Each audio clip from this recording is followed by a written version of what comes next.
हाय, मी Rupali. Welcome back to my channel. आज आपण गावी जायची तयारी करतोय. म्हणजे गावी जायला खूपच कमी दिवस राहिलेत आणि पॅकिंग करायला घेतली आणि पॅकिंग म्हणजे ना एक वेगळंच मिशन असतं. चला बघूया आज आपण काय-काय पॅक करणार आहोत. तर जास्त दिवस नाही तर फक्त एक 4-5 दिवसासाठी गावी चाललोय आणि त्यातसुद्धा 2-3 दिवस 2 दिवस तरी मी आईकडे राहणार आहे. त्यानंतर मग बाकीचे 3 दिवस सासरी जाणार आहे. त्यामुळे त्याच्यानुसार पॅकिंग करायची आहे आणि गावी जाण्याचे कारण म्हणजे तुम्हाला सगळ्यांनाच माहिती आहे मी कोकणातली आहे. सो आमच्याकडे शिमगोत्सव खूप छान प्रकारे साजरा केला जातो. आमच्याकडे देवाची पालखी जी आहे ती घरोघरी फिरते. जनरली तुम्ही पाहिलं असेल की आपण देवाचं दर्शन घ्यायला मंदिरात जात असतो. पण या शिमग्याच्या वेळेला ना आमचे देव जे आहेत ते आम्हाला आशीर्वाद आणि दर्शन देण्यासाठी आमच्या घरी येत असतात आणि त्यासाठी मग आम्हाला छान प्रकारे तयारीसुद्धा करायची असते. तर त्याच्यानुसारच आमच्याकडे 2 दिवस पालखी असते. म्हणजे आदल्या दिवशी येते, वस्तीला राहते पालखी, दुसऱ्या दिवशी परत फिरते आणि मग दुसऱ्या गावात जाते. त्यानुसार मग 2 दिवसासाठी नवीन कपडे, बाकीचे डेली वेअरचे थोडेफार कपडे आणि कुठे बाहेर जाणं झालं म्हणजे तालुक्या ठिकाणी वगैरे तर त्यासाठीचे कपडे, अशा प्रकारे पॅकिंग असणार आहे. थोडं कम्फर्टेबलच कपडे मी घेतलेले आहेत कारण थोडंफार गरमीचं प्रमाण आता चालू होईल. आणि आता इथे जे मला जेवढे कपडे लागणार होते ते मी सगळे काढून घेतले. आता फायनल पॅकिंग जी आहे ना ती आदल्या दिवशी किंवा निघायच्या थोड्या वेळ आधी होत असते. तर हा नेक्स्ट डेचा ब्लॉग आहे. ज्या दिवशी ना धुलीवंदन खेळून आम्ही प्रवासाला निघालो होतो. आमचं रिझर्वेशन होतं आणि संध्याकाळची आम्ही 5ची ट्रेन पकडली होती आणि दिवसभर मुलं सकाळी धुलीवंदन खेळले होते.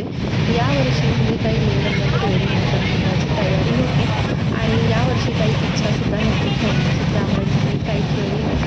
यावेळेला अवॉइड केलं. फक्त घरच्या घरी मिस्टरांनी मुलं आम्ही एवढंच जण खेळलो. आणि मुलं बाहेर खूप खेळली, त्यांच्याकडे पण अंदाजा आलाच असेल. प्रवास खूप छान होता, अजिबात गर्दी नव्हती कारण धुलीवंदनचा दिवस असल्यामुळे रसची अटी थोडीशी कमी होती. त्यामुळे खूप छान प्रवास झाला, अजिबात दगदग नाही. फक्त एवढंच की आम्ही येताना ना जास्त काही खायला आणलं नव्हतं यावेळेला आणि ट्रेन जी होती ना स्पेशल ट्रेन असल्यामुळे फक्त नेमक्या स्टेशनला थांबणार होती, फास्ट होती आणि त्यामुळे ना आम्हाला खूप भूक लागली. आम्ही उतरल्या पहिल्या स्टेशनला राईस जो आहे तो खाऊन घेतला कारण आम्हाला घरी जाईपर्यंत ना अजून एक पाऊण तास लागणार होता आणि तो काही कंट्रोल होणार होता. भुकेचा आळा जो लागला होता आम्हाला, त्यामुळे मस्त खाऊन घेतलं. घरी आलो, व्हिडिओ शूट करायचं पण लक्षात राहिलं नाही, इतकी भूक लागली. जेवलो, घरातलं आई आवरत होती सगळं आणि आता मस्त फ्रेश होऊन घेणार आहे मी. म्हणजे फ्रेश ऑलरेडी मी झालेली आहे, फक्त आता चेंज वगैरे करणार आहे आणि मस्त अशी झोपी जाणार आहे. आज खूप छान सुखाची झोप येणार आहे कारण आईच्या घरी आलेली आहे. त्यानंतर हा नेक्स्ट डेचा व्लॉग आहे, ज्या दिवशी मी माझ्या सासरी जायला निघाली. मिस्टर आणि मी दोघंही आम्ही आईच्या इथून चालत निघालो आणि आता मावशीच्या गावी जातो आहे. मावशीच्या गावावरून बाईक जी आहे काकांची ती घेणार आणि तिथून मग आम्ही आमच्या गावी जाणार. तसं सगळं अंतर जे आहे ना ते खूप शॉर्ट आहे. आईचं म्हणजे माझं माहेर आणि मावशीचं गाव फक्त एक नदीचं अंतर आहे आणि माझं माहेर आणि सासर यामध्ये फक्त 20 ते 25 मिनटाचं अंतर आहे. त्यामुळे ना सगळं सोपं जातं, सोयीस्कर जातं.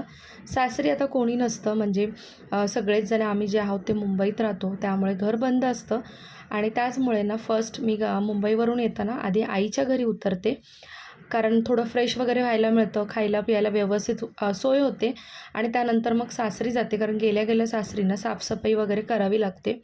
आणि आता हल्ली आई गावी राहते त्याचमुळे हे शक्य आहे. जेव्हा ती मुंबईत राहायची तेव्हा काही ते शक्य नव्हतं. फर्स्ट सासरी जाऊन साफसफाई करून मग बाकीची सोय जी आहे ती करावी लागायची. तर आता मावशीच्या गावी आम्ही पोहोचलेलो आहोत जवळ आणि इथून आता बाईक घेऊन आम्ही निघणार आहोत जायला बाजाराच्या साईडला आणि तिथे मग पेट्रोल वगैरे टाकून मग पुढे जो आमचा प्रवास आहे तो चालू करणार. बरं आज नॉनव्हेजचा वार असल्यामुळे तालुक्याच्या ठिकाणी आम्हाला नॉनव्हेज घ्यायलासुद्धा जायचं होतं. तर सगळ्यात आधी मस्त पेटपूजा करून घेतली. माझा ऑल टाईम फेवरेट ह्या आंबोळ्या ज्या बाजाराच्या ठिकाणीच मिळतात त्या मस्त खाऊन घेतल्या. खूप टेस्टी असतात, खूप आवडतात आणि त्या खाल्ल्यानंतर मग निघालो आम्ही आमच्या घरी. घरी आल्यानंतर बघा हा असा सगळा पसारा होता. म्हणजे थोडंफार मी गोष्टी त्या काढून घेतल्या आता. आता म्हटलं आल्यावरती म्हणजे संध्याकाळी मी पुन्हा येणार आहे क्लिनिंगसाठी. आता फक्त बघायला आली होती की काय घरात सामान आहे किंवा नाही. म्हणजे तसं खायचं वगैरे गोष्टी ग्रोसरी घेऊन यायचं आणि फक्त काकी आली होती. बाकी घरी कोणीच आलं नव्हतं. पूर्ण घर जे होतं ते बंद होतं. फक्त काकी आल्या होत्या आणि आता हे सगळं आवरून ना मग आम्ही निघालो पुढच्या प्रवासाला. म्हणजेच आम्हाला जायचं होतं बाजाराच्या ठिकाणी, तालुक्याच्या ठिकाणी, जिथे काही आम्हाला गोष्टी घ्यायच्या होत्या आणि तिथे येऊन पोचलो. त्यानंतर घरी आलो, जेवलो, पुन्हा संध्याकाळी सासरी गेलो, क्लिनिंग केली आणि त्यानंतर मग आम्ही पुन्हा आईच्या घरी जायला निघालेलो. तर मी फक्त डायरेक्ट रात्रीच ब्लॉग जो आहे तो शूट केला. दिवसभर क्लिनिंग जी केली ते काही शूट केलं नाही. आणि आता आम्हाला भूक लागली होती. घरी जायच्या आधी मस्त असं कटलेट, भजी सगळं एन्जॉय केलं आणि मग घरी गेलो. त्यानंतर हा नेक्स्ट डेचा व्लॉग आहे. म्हणजे तुम्हाला 3 दिवसाचा व्लॉग जो आहे ना, तो कंटिन्यू पाहायला मिळतो आहे. काही गोष्टी शूट केल्यात, कंटिन्यू काही यावेळेला व्लॉग केले नाहीत. त्यानंतर सकाळी अर्ली मॉर्निंग आम्ही पुन्हा सासरी जायला निघालो. कारण आम्हाला ना पाणी वगैरे भरायचं होतं आणि मुलं अजूनही झोपली होती. एवढ्या सकाळी ती काही उठणारी नव्हती. त्यामुळे मग आम्ही 6:30 वाजता निघालो आणि आता पाणी भरून आम्हाला क्लिनिंगसुद्धा करायचं होतं बघा. आता ही क्लिनिंग माझी झाली होती. ते काही मी तुमच्यासोबत शूट केलं नाही, शेअर केलं नाही आणि ते मस्त फ्रेश होऊन घेणार आता मी आणि त्यानंतर मग पुन्हा आईच्या घरी जायला निघणार आहे. तोपर्यंत ना इथं आमचं बाळसुद्धा येणार आहे. म्हणजे माझ्या दीरांचा मुलगा छोटा बाळ. तर दीर वगैरे जावसुद्धा येणार आहे. तर बाळाचं स्वागत करायचं आहे. त्याला भाकरी तुकडा ओवाळून टाकायचा. त्यामुळे मी थोडी वेळ थांबलेली आहे आणि त्यानंतर आता मग पुन्हा आईच्या घरी जाणार आहे आणि तिथून मग मुलांना घेऊन पुन्हा सासरी येणार आहे. तर असा आमचा ना फेरफटका होता 3 दिवसाचा. खूपच दगदग झाली असं वाटायला लागलं. डायरेक्ट सासरीच उतरायला आली असती तर बरं झालं असतं असं मला कुठेतरी फीलही होत होतं. पण काय होतं ना गावी गेल्या गेल्या सगळ्या सोयी होत नाहीत. म्हणजे पाणी म्हणा किंवा खायचं प्यायचं सगळं आणि मुलांना त्रास होऊ नये म्हणून ह्या सगळा जो होता तो घाट घातला होता. तर आता आईकडे आली होती आणि आता आवरून मी ना सासरी जायला निघणार होती आणि आता डायरेक्ट जायच्या दिवशी म्हणजे मुंबईला जायच्या दिवशी आईला भेटायला येणार होती. तर हे बघा इथे ना झाडांचा थोडा फेरफटका केला. मला खूप छान वाटतं. सासरी आमच्या घराच्या आजूबाजूला इतकी काही जागा नाही आहे, स्पेस नाही आहे. पण आईच्या घरी खूप स्पेस आहे आजूबाजूला. तर मस्त फिरून घेतलं बघा. आईसुद्धा दाखवत होती काय काय लावलं आहे वगैरे. आता घरी मी आली होती सासरी आणि संध्याकाळी मग आम्ही काजू काढायला निघालो होतो आणि त्यावेळेचा हा व्हिडिओ मी घेतलेला आहे. म्हणजे संध्याकाळी इव्हनिंगला ना काजूच्या बागेत आम्ही गेलो होतो काजू काढण्यासाठी आणि आत्ता उद्या पालखी आमच्याकडे येणार आहे. त्यामुळे मला काही उद्या टाईम मिळणार नाही.